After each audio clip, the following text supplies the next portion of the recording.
Olá pessoal, tudo bem com vocês? Pessoal, vamos falar de um assunto muito importante, que é a tal da concentração em mols por litro. Vocês podem encontrar também concentração molar, concentração em mol por litro e também a tal da molaridade, que já é um nome um pouco mais antigo, não muito utilizado, tudo bem? Então, concentração em mol por litro.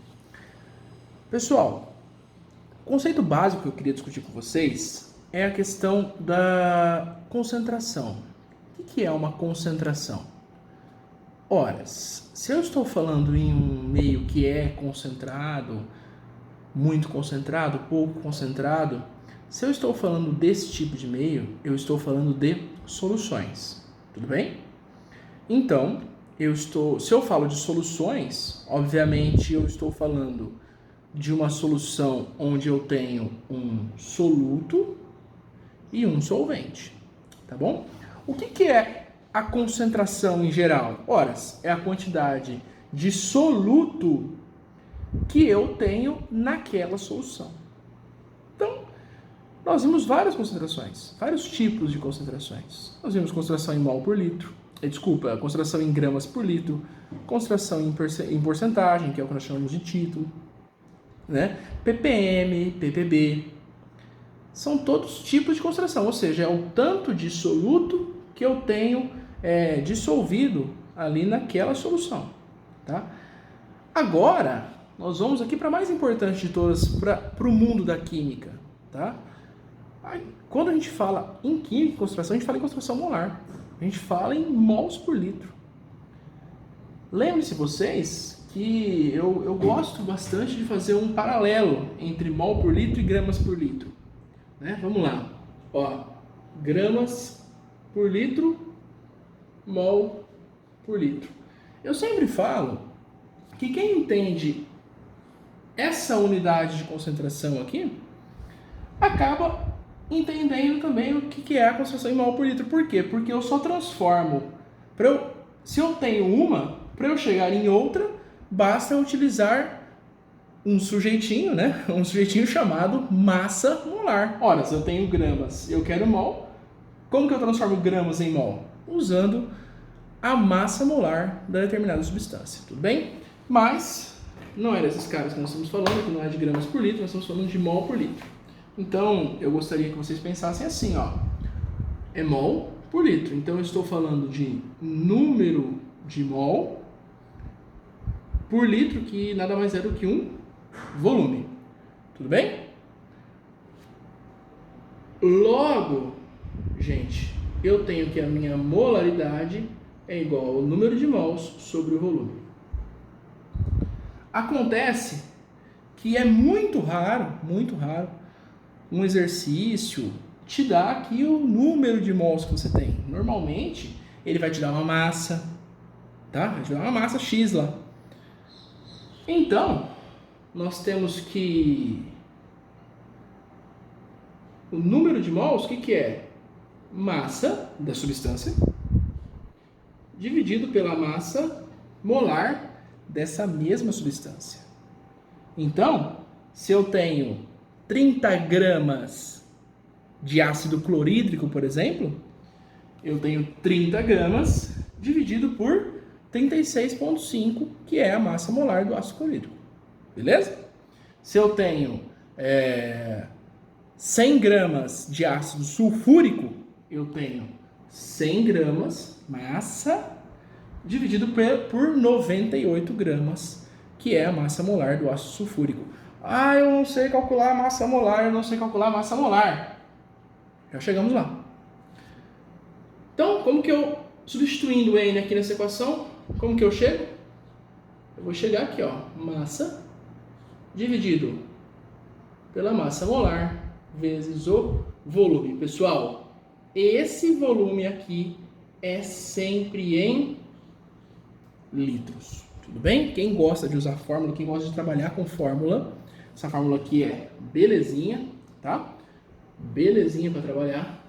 Porém, eu não posso me esquecer que o volume é em litros. Então, se o exercício fala que eu tenho 30 gramas de ácido sulfúrico dissolvido em 300 ml de água. Qual que é a molaridade? Qual que é a concentração em mols por litro?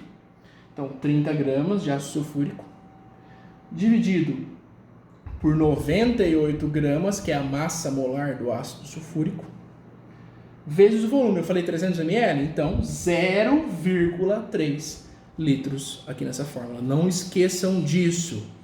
Não esqueçam disso. É muito comum colocar 300 ml aqui e errar completamente o cálculo. Tá bom? Por besteira. Tá? Muito bem. Massa molar, pessoal. Aqui eu coloquei o ácido sulfúrico, né? Como que eu calculo a massa molar do ácido sulfúrico? Horas. É H2SO4 a fórmula dele? Então, 2 vezes 1, massa molar do oxigênio, do hidrogênio, desculpa. Então, pegue uma tabela periódica, ou mesmo o próprio exercício traz para vocês a massa molar. A massa molar do hidrogênio é 1. Só que eu tenho 2, então 2 vezes 1. Mais 32, que é a massa molar do enxofre, do S, tá? Quantos enxofres eu tenho na fórmula do sulfúrico? Um só. Então, 32 vezes 1 aqui, eu nem preciso, óbvio. Mais 4 vezes 16, que é a massa molar do oxigênio. Tudo bem? Se você pegar uma tabela periódica, vai observar lá que a massa do oxigênio, a massa molar do oxigênio aproximada vai ser 16. Então, 16. Isso aqui, para o ácido sulfúrico, vai dar 98, o quê? Gramas por mol. Tudo bem? Tranquilo, pessoal. É fácil, esse conceito é tranquilo. Só tem que tomar esse cuidadinho aqui de vocês não esquecerem que o volume, se for usar fórmula, não for usar regra de 3 ou análise dimensional, ou outra maneira que você resolva esse problema, se for usar fórmula, o volume sempre em litros. Jamais colocar em ml, tá bom? Vamos lá. Concentração de íons em mol por litro. Aqui eu tenho que tomar um pouquinho de cuidado, tá bom? Eu trouxe para vocês o exemplo do ácido sulfúrico. Agora acompanhem aqui comigo, ó, essa equação aqui, por favor. O ácido sulfúrico, no seu estado líquido, quando eu dissolvo ele em água, ocorre um processo chamado de ionização, beleza? Ocorre um processo chamado de ionização. Ou seja, o ácido sulfúrico literalmente reage com a água, formando H+, né? Formando dois íons. Quais são? H+, SO4, 2-, que é o íon sulfato, tá bom? Só quero lembrar vocês aqui que esse H+ é uma simplificação do íon hidrônio, tudo bem? É uma simplificação do íon hidrônio. Quem que é o íon hidrônio? H3 ou mais, tá? Então o ácido sulfúrico, ele realmente reage com a água, produzindo íons. Por isso que eu chamo de ionização. Eu produzo os íons, tá? Então forma o íon hidrônio, o H+, a gente pode simplificar ele para H+, mais SO4, 2-, que é o íon sulfato. Tudo certo aqui? Quase, nem tudo. Reparem, um sulfato após a seta, um sulfato antes da seta. Um hidrogênio após a seta aqui e 2 hidrogênios antes da seta. Está desbalanceado, tem que balancear. Vem aqui e coloca 2 aqui na frente. Pessoal, então qual que é a relação estequiométrica aqui? 1 mol desse, 2 mols desse e 1 mol de sulfato.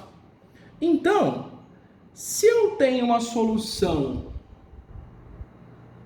3 mol por litro, por exemplo, de concentração de ácido sulfúrico, qual vai ser a minha concentração de íons H+? Vai ser 3 mols por litro? Após a ionização, óbvio que não, porque se é 1 para 2, é 3 para 6. Então essa vai ser a minha concentração de íons H+, de íons H+. Tudo bem? E de íon sulfato? Uai, 1 para 1, 3 para 3. Vamos sempre lembrar aqui da estequiometria, não podemos esquecer, tá? Isso aqui é muito importante em sais, por exemplo. E eu vou dar um exemplo agora. Ó, como um passe de mágica, apareceu um exercício aqui para vocês, né? Muito bem. Se uma solução de K3PO4 possuir concentração de K+, igual a 0,9 mols por litro, a concentração do sal será... Só lembrando vocês que isso aqui é uma simplificação de concentração molar, tá? De concentração em mols por litro. O K+, entre colchetes, tá? Significa concentração em mol por litro. Tanto é que tá aqui, ó, 0,9 mol por litro. Ele quer a concentração do sal, ele quer a concentração do K3PO4. Que sal que é esse? Fosfato de potássio. Muito bem, pessoal, o fosfato de potássio, K3PO4, se eu pegar esse sal e dissolver... Opa, por que eu desenhei ácido sulfúrico aqui? Tô ficando doido. Se eu pegar esse sal e dissolver ele em água, ele vai sofrer um processo que nós chamamos de dissociação. Ó, lá na outra lousa, o ácido sulfúrico em água, ele sofre um processo de ionização. Ou seja, ele reage com a água e forma íons. Aqui não. Aqui eu tenho uma substância iônica. Um sal aqui, ó, ele está inclusive no seu estado sólido. A hora que eu pego esse sal e dissolvo ele em água, ele não vai reagir com a água. Os íons aqui já estão prontos, é uma substância iônica. O sal é uma substância iônica, tudo bem? Então, a hora que ele é dissolvido em água, ele sofre um processo que nós chamamos de dissociação, separação. Eu simplesmente separo os íons. Quais íons? Olha, faço uma retinha aqui, ó. K para um lado, PO3 para o outro. Tudo bem? Ó, forma íons. Se forma íons, tem carga, né? Separa os íons. Separa os íons. Se separa os íons, íon tem carga. Um é positivo. Quem que é o positivo? É o da frente. O K, potássio, é um metal alcalino. Família 1 da tabela periódica. Então, família 1, carga 1 positivo para ele, ok? E a carga do PO4? Ora, se eu tenho um positivo aqui, eu tenho um negativo do outro lado. É o meu ânion, fosfato. Ah, esqueci que carga que o fosfato tem. Esqueci, não tem problema. Esse 3 aqui não está aqui à toa. Regra do escorrega ao contrário, né? Lembra que eu falo para vocês? Isso aqui, ó, aqui para cima. 3 aqui, vem para cá negativo. Então fica 3 menos aqui. Tá aqui. Está feita a minha equação de dissociação. Só está faltando aqui, ó, esse potássio, íon potássio está no estado aquoso, esse íon fosfato está no estado aquoso, tá bom? Tá correta essa equação? Óbvio que não, preciso balancear. Eu tenho 3 potássios aqui, eu tenho um aqui, ó. Vem aqui, põe 3. Tudo bem? Eu tenho um fosfato. Perdão aqui, coloquei PO3. E um fosfato é PO4. Agora sim, certinho. Gente, se uma solução de K3PO4 possuir K mais igual a 0,9 mol por litro, a concentração do sal será igual a quanto? Gente, escrevam a relação molar logo abaixo. Eu estou em um exercício de estequiometria. Então vem aqui, ó, 1 mol forma aqui 3 mol de potássio. E quanto de fosfato? De íon fosfato? 1. Agora sim, coloque o dado que o exercício te deu, tá? Isso aqui o exercício não me deu esse dado. Esse dado eu analisei observando os índices estequiométricos. 1 para 3 para 1. 1 para 3 para 1. Tudo bem? Agora, se ele me falou que a concentração de K+ é igual a 0,9, põe aqui embaixo, ó. 0,9. 0,9 mol por litro. A concentração do sal será... Quem que é o sal? Esse cara aqui, ó. Esse é o sal. Não é 3 para 1? Então 0,9 para 0,3 mol por litro. Essa é a minha resposta. Tudo bem? Ó, 1 para 3, eu multiplico por 3. 0,3 para 0,9, eu também multiplico por 3. Tudo bem? Tranquilo? Pessoal, um exercício bem simples para vocês, tá? Eu espero que com essa aula e mais as nossas aulas anteriores, vocês consigam trabalhar aí a relação entre vários tipos de concentração, tá? A relação entre gramas por litro e mol por litro, entre mol por litro, ppm, ppb, tá? Consigam trabalhar essas relações aí, é basicamente transformações de unidade, tá bom? Espero que vocês consigam fazer, então, a tarefa mínima, a tarefa complementar proposta pelo curso de vocês. Tudo bem? Eu estou à disposição. Qualquer coisa, só me chamar, me dar um toque aí, dar um grito que a gente aparece. Tudo bem? Em breve nos encontraremos de novo. Um grande abraço. Até mais.